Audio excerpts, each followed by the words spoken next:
বলছে যে এই জায়গায় চান্দাবাজি, যারা চান্দাবাজি করতে কেউ কোনো চান্দা দেবে না, আমাকে কারা এসে বলছে। তখন আমরা শুনে ভালোই লাগছে যে আমরা তো 5 তারিখে পরের কোনোদিন চান্দা কেউ দিই না, আর কেউ আসেও না।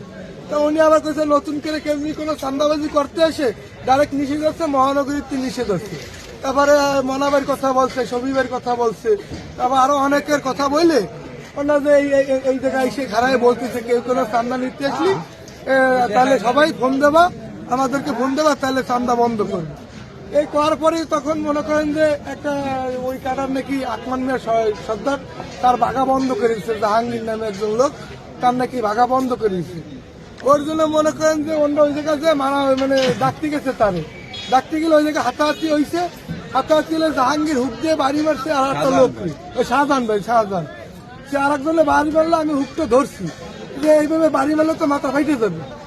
তারপরে আমি ওইখান থেকে চলে গেছি, চলে যে আমি তো এইখানে আমার পয়েন্ট আমি কাজ করি, আমি একজন শ্রমিক, তা আমি এইখান থেকে বাইরে আমি এই জায়গায় দাঁড়াইছি, অন্য মেশিন নিয়ে আসলে ওই সাজান নিয়ে আইসি আমার নলি ধরে আমার হুক দিয়ে মাথা পরে বাড়ি মারছে। সাজান হলো উনিও একজন শ্রমিক, আমার মতনই শ্রমিক। উনি হয়তো ওনার কোনো দোষ না, ওনার দোষ দেবো না, কারণ উনি ভাবছে কি বুঝবে আমরা এক লাখে কাজ করে বলবো, যারা এখান থেকে গেছে চান্দাবাজি বন্ধ করতে তাদের সাথেই জ্ঞান নাম্বার